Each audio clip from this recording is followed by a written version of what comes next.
안녕하세요. 수빈이음의 머신러닝 튜토리얼 1강 기본 용어편 시작하도록 하겠습니다.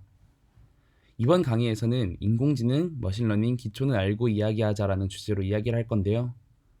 첫 강의니까 강의 소개, 그 외에 인공지능의 역사, 머신러닝으로 할 수 있는 것 이라는 주제로 강의를 진행해 보도록 하겠습니다.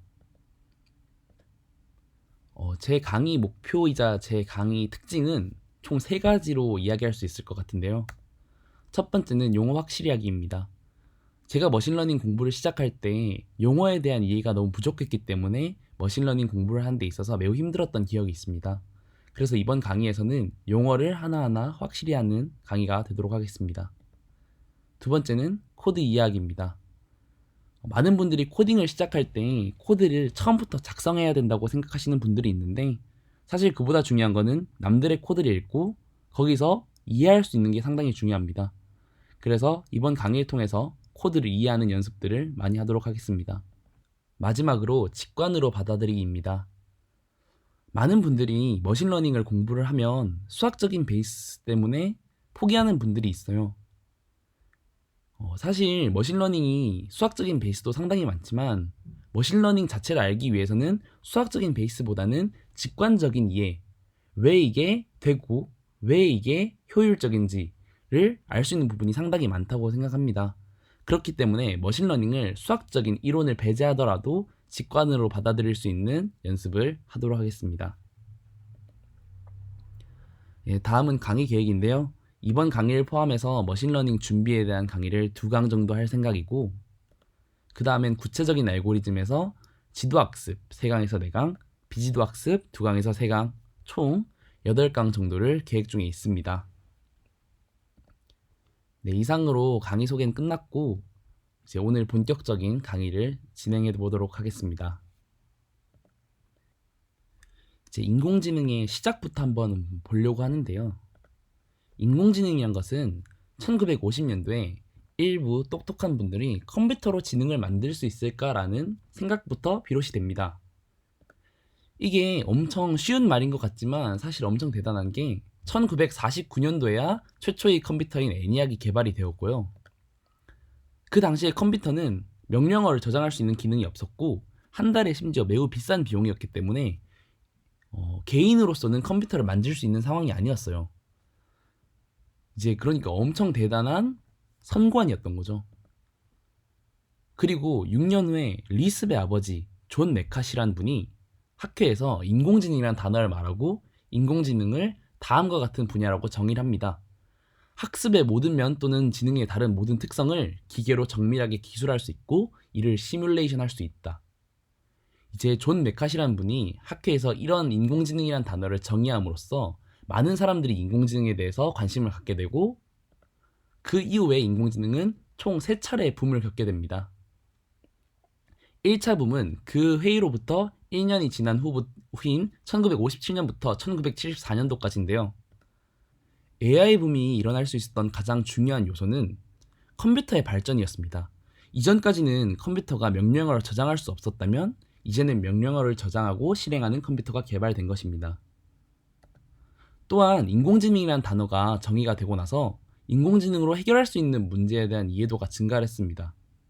문제에 대한 이해도가 증가하니 사람들은 방법에 대해서 강구하기 시작했고 그 방법 중 하나가 머신러닝입니다. 머신러닝이 등장하고 방법이 등장했으니 이 방법에 대한 구체화, 알고리즘 또한 함께 발전을 했습니다. 하지만 아쉽게도 컴퓨터의 능력은 여전히 부족했고 사람들은 5년, 8년 내로 원하는 문제는 모두 인공지능으로 해결할 수 있을 거다라는 낙관적인 생각을 가지고 있었지만 사실 지금도 그 수준에는 부족하고 이런 이유 때문에 많은 투자자들이 손을 떼게 됩니다. 하지만 곧바로 2차 붐이 일어나는데요. 이 이유는 그동안의 연구를 통해서 확장된 알고리즘적 도구와 다시 늘어난 투자 덕분인데요. 이 투자가 늘어난 이유는 익스퍼트 시스템이라는 것이 등장했기 때문입니다. 이 익스퍼트 시스템이란 게 무엇이냐? 한국말로 하면 전문가 시스템이죠. 기계가 사람 수준의 전문가 역할을 하는 시스템인 겁니다. 이 시스템은 퀴즈, 의료 분야에서 상당한 수준을 보였고 이로 인해 4억 달러를 인공지능에 투자하게 됩니다. 하지만 인공지능으로 원했던 자연어 처리 등 핵심 프로젝트에는 성과가 없으니까 당연히 투자도 줄게 됩니다. 지금까지의 내용을 그래프로 보면 다음과 같은데요. 1950년 후반대에서부터 쭉 인공지능에 대해서 지원이 늘어나고 발전을 하는 것을 알 수 있습니다. 하지만 1987년부터 2000년 초반대까지 쭉 떨어지는 것을 알 수 있죠. 하지만 아이러니하게도 투자가 떨어진 시점부터 또 새로운 결과가 나오기 시작합니다. 1997년에는 체스 우승자를 이기는 프로그램이 개발이 되었고, 이 외에도 다양한 소프트웨어들이 개발이 되기 시작했죠. 그리고 얼마 지나지 않아 이제는 AI 3차 붐이라고 불리는 시기가 되었습니다. 여기에는 크게 세 가지 이유가 있습니다. 첫 번째는 GPU의 등장입니다. 저도 처음에는 인공지능을 공부하는데 왜 사람들이 GPU를 이야기하는지 몰랐습니다. 하지만 GPU란 것이 여러분들이 사용하고 있는 그래픽카드, 이 목적을 잘 생각을 해보면 3D 게임에 있어서 원활한 환경을 위해서 엄청 많은 연산, 그리고 병렬 컴퓨팅 등 다양한 발전이 있었고, 이런 GPU를 인공지능이 필요한 연산에 적용하게 된 것이죠. 그래서 여러분들이 사용하고 있는 그래픽카드 중 하나인 타이탄 X는 초당 6.6조 개의 연산을 한다고 합니다. 이후에 구글에서는 TPU란 것을 냈는데요. 텐서용 연산 유닛입니다. 이는 초당 180조 개의 연산을 한다고 합니다. 그만큼 연산량이 많아지니까 우리가 할 수 있는 범위가 매우 늘어났고, 그에 따라서 발전이 일어난 것이죠.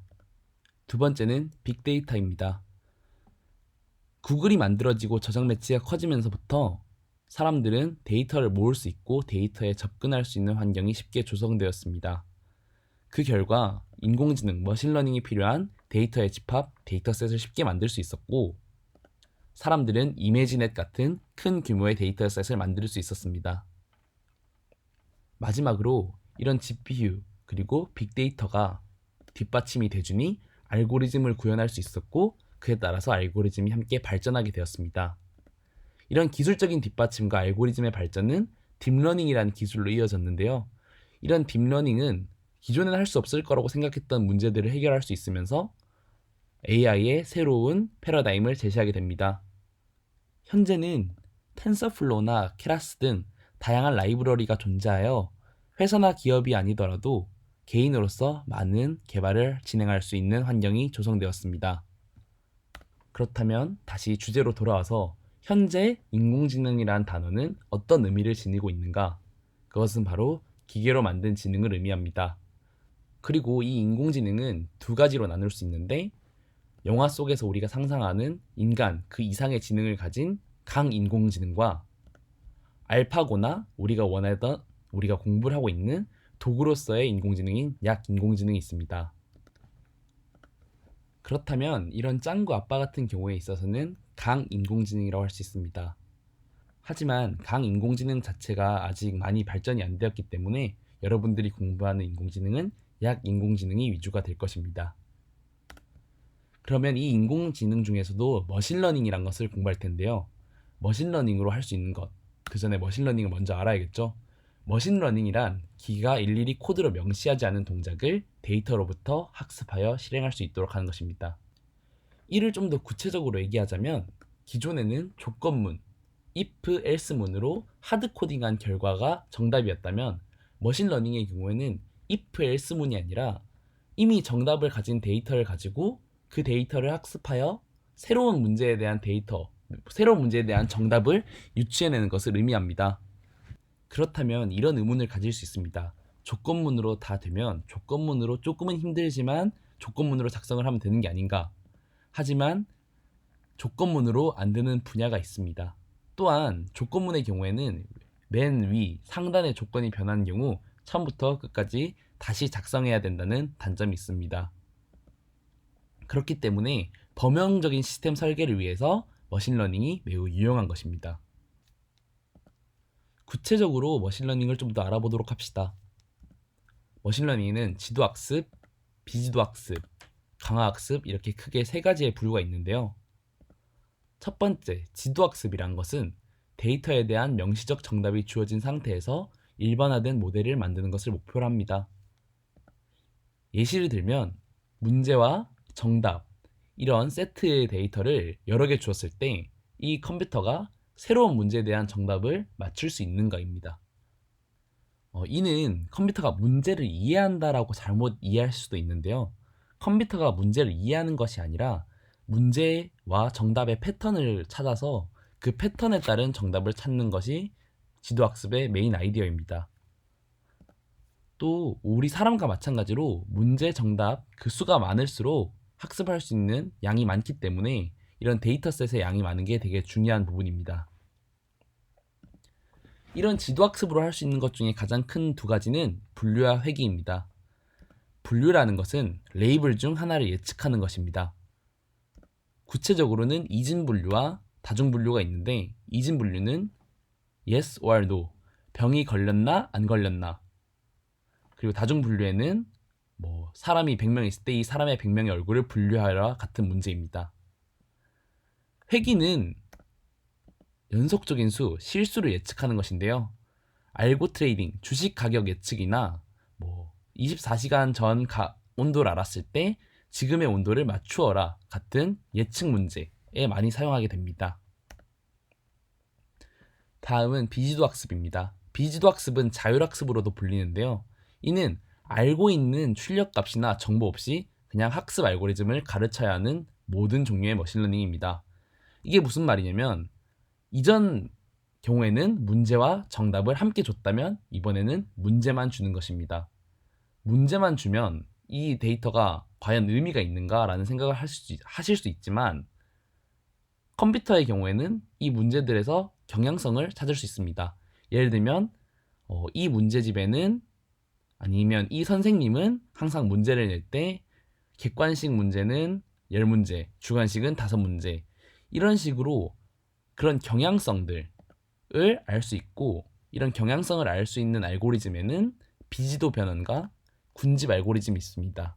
각각의 알고리즘을 설명하기에는 시간이 너무 부족하므로 이는 구체적인 강의 한 5강에서부터 제대로 다뤄보도록 하겠습니다. 마지막으로 강화학습입니다. 강화학습은 최근 알파고, 스타2 덕분에 매우 관심이 많아졌는데요. 이 강화학습은 인공지능 에이전트가 특정 상황에서 최상의 조치를 취할 때 피드백을 제공하는 보상 시스템을 통해 알고리즘을 학습합니다. 알파고, 스타2가 이에 속하고 더 강한 인공지능 에이전트를 목표로 합니다. 이번 강의에서는 다루지 않을 예정이기 때문에 아주 가볍게 이 정도만 다루도록 하겠습니다. 이제 정리를 하면 인공지능이란 것은 인간의 지적 능력을 기계로 구현한 것을 의미합니다. 그리고 머신러닝이란 것은 인공지능을 구현하는 구체적인 접근 방식을 의미합니다. 이런 머신러닝에는 지도학습, 비지도학습, 강화학습이 있습니다. 이렇게 제가 준비한 내용은 여기서 끝이 났고 다음 강의에서는 머신러닝에 필요한 준비물, 머신러닝을 스타트하는 데 필요한 지식들에 대해서 한번 진행해 보도록 하겠습니다. 감사합니다.